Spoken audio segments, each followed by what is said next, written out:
এবার রাতের অন্ধকারে শীতলকুচির বিডিও অফিস চত্বরে চুরির ঘটনায় চাঞ্চল্য। জানা যায়, প্রতিদিনের মতো গতকাল বিডিও অফিস সংলগ্ন সাব রেজিস্ট্রার অফিস বন্ধ করা হয়। প্রতিদিনের মতো আজ সকাল কর্মীরা অফিস খুলতে যাবে, সে সময় নজরে আসে চুরির বিষয়টি।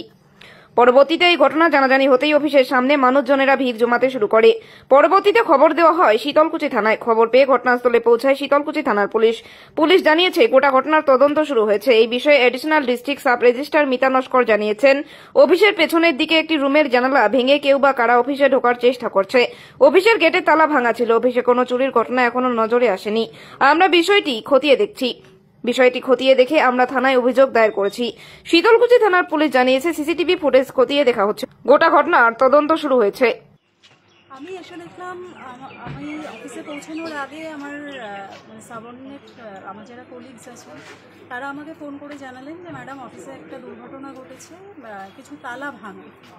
তো তারপর আমি অফিসে এসে দেখলাম আমাদের পেছনে যে মুহুরীদের রুম রয়েছে সেই রুমের একটি জানালা ভেঙে কেউ বা কারা সেটাও আমি জানি না তখনও অফিসে ঢোকার চেষ্টা করেছে। জানলাটা ভাঙা, কিছু যন্ত্রপাতি পড়ে রয়েছে এবং অফিসের যে কোলাপসেবল গেট সেই তালা ভাঙা, এটুকুই দেখলাম।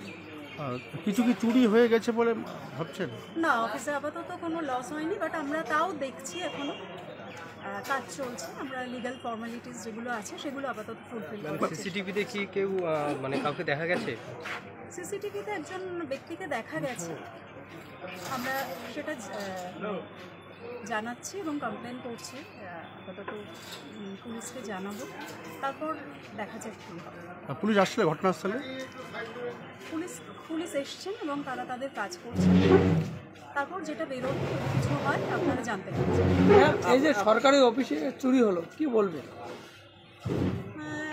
সরকারি অফিসে চুরি হলো, এ ব্যাপারে কিছু বলার নেই। কারা এসেছিলেন, কেন এসেছিলেন এবং কী জন্য এসেছিলেন সেই কোনো ধারণাই নেই আমাদের অ্যাকচুয়ালি। আপনাদের অফিসে কি নাইট গার্ড থাকে? আমাদের অফিসে নাইট গার্ড নেই। না। ঠিক আছে, থ্যাংক ইউ।